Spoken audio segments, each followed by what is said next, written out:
Well, good day once again. This is Iron Horse without really much of an idea what to talk about. Isn't that fun? Isn't that great? That's when you know you've reached the peak of existence. You no longer care. You don't have anything to talk about. You're quite happy and content and living in a place of absolute bliss. However, on the interwebs, I always find all sorts of interesting things. But in the meantime, let me show you my house frog.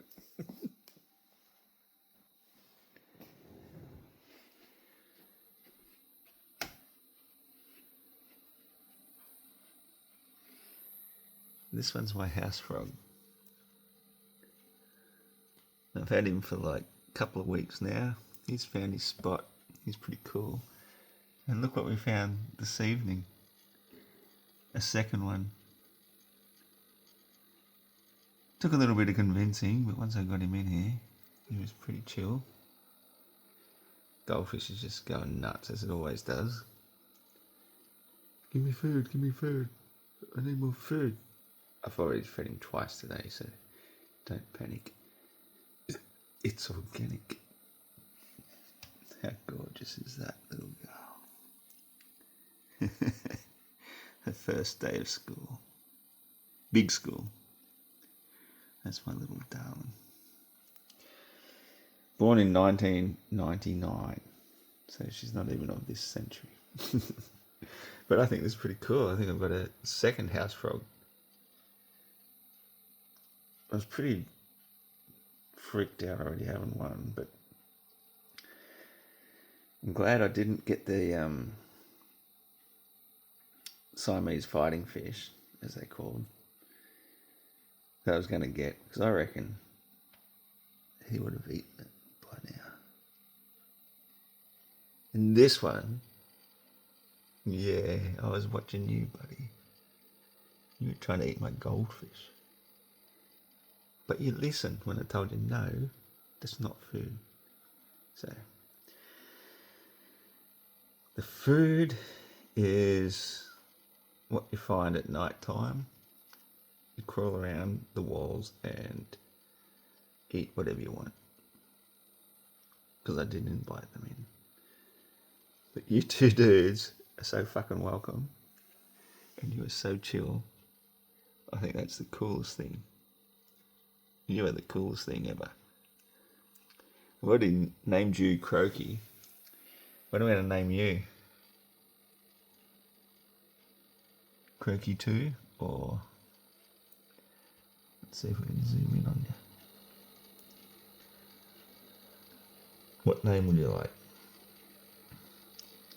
Tell you what, I'm going to leave it up to the public to name you. Since you're just new. And Croaky's already got a name.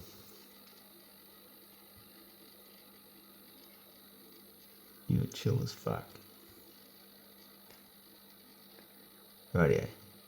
Give me a name for this fella. And I'll disagree with it and give it something else. Because that's what I do. That's what I've always done. I always. I don't know why. I always. When somebody gives me a name, it's like, nah. It was okay, but I'll always come up with a better one.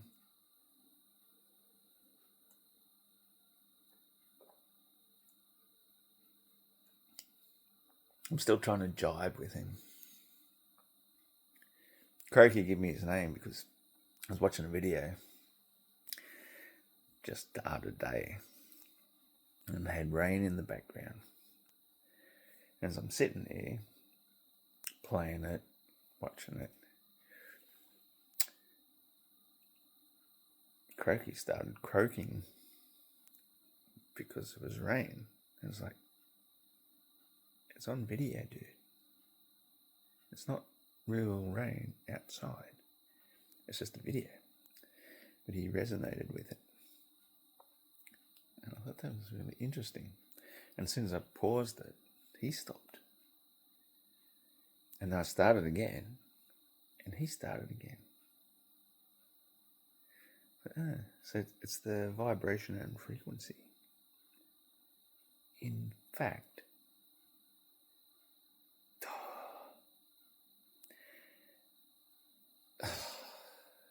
I feel so stupid now. It wasn't even a rain video. It was one of those ones about how vibration and frequency changes and alters the patterns in the sand. And at a certain frequency. That's what got him croaking.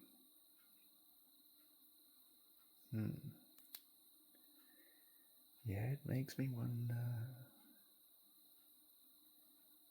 Anyway, now I've got 2 house frogs. One was creepy enough. Yeah, I'm actually creeped out by frogs, to be honest. I know they're a good indication of the health of the environment and everything else, but I could tell you a story. Maybe I should sit down and tell you a story. What the heck? Let me tell you a story.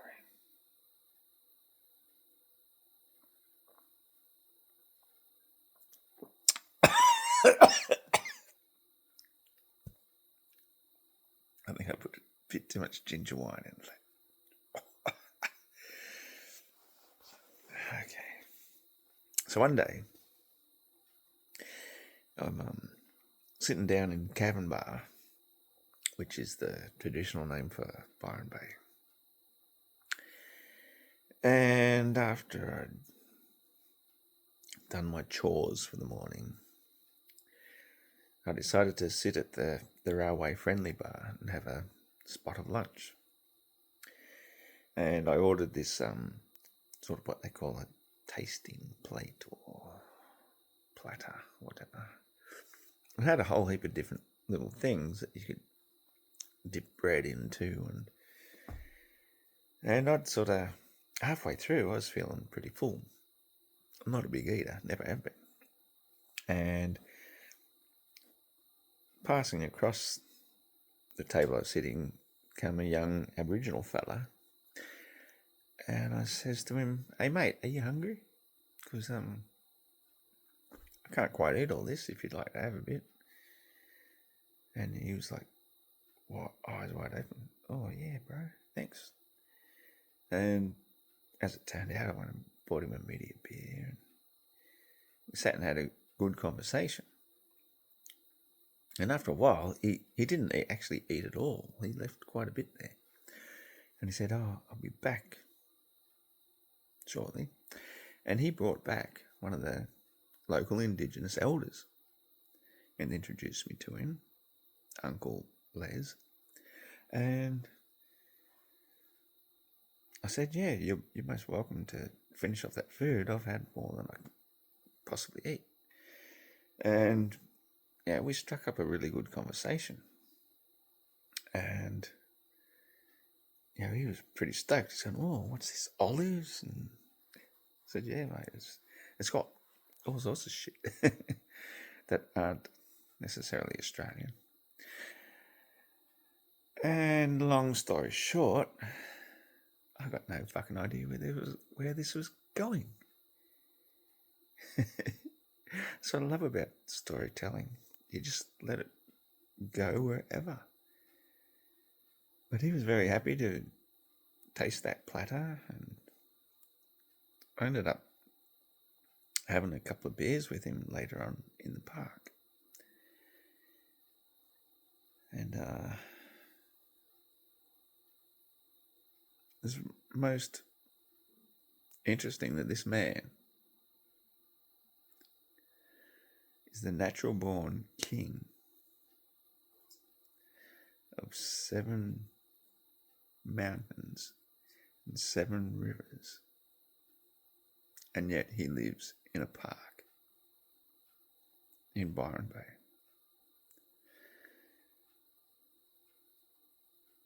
This is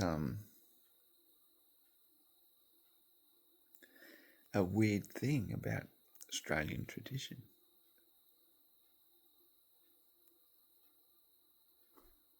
The Europeans invaded. They put fences up and boundaries and state lines. And yet the traditional people had no such notion of such a thing. It was absurd. Yes, they had territories. Yes, they had tribal areas. And yes, they obviously had to interact with other tribes because that's the way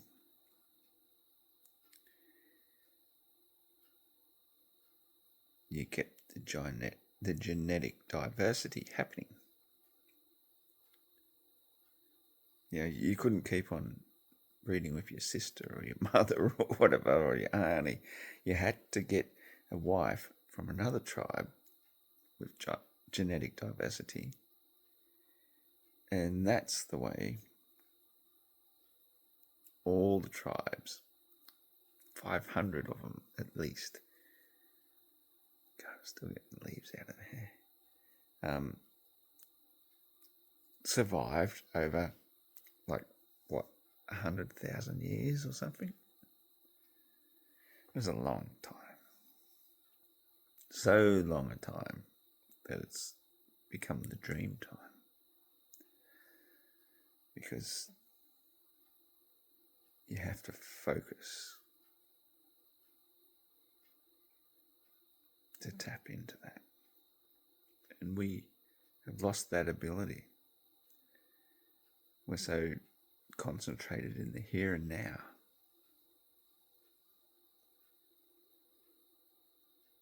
that we've lost the focus, the ability to tap into the past, to know who we are and where we are.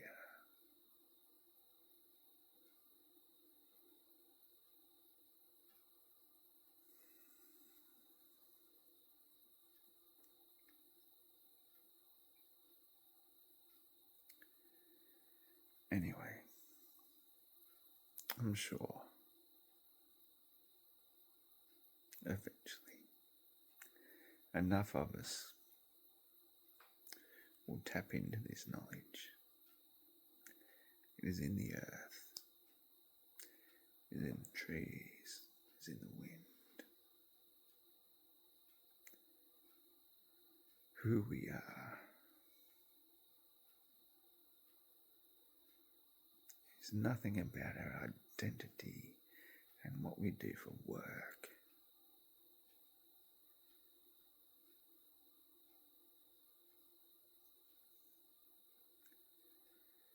Who we are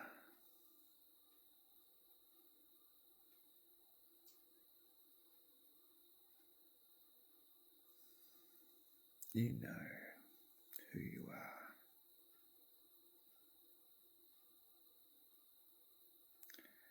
You came from the stars to have a human experience in the physical realm.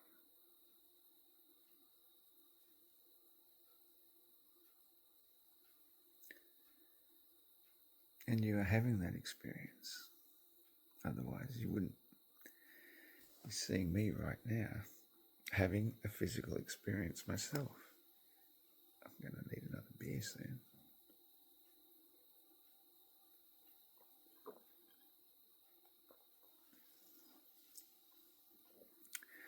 We take everything a little bit too seriously sometimes.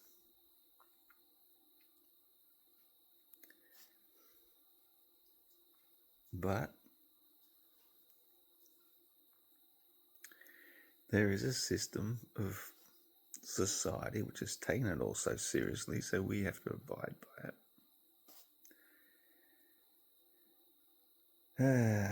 But at the end of the day, we'll go back home. And when we do,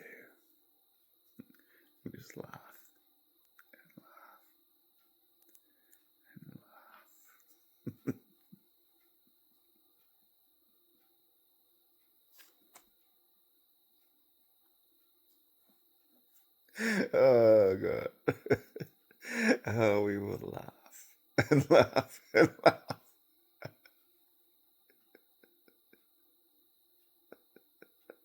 Oh, I'm halfway there already. I love you. Take care. Be kind to yourself. Be kind to other people because they're all you.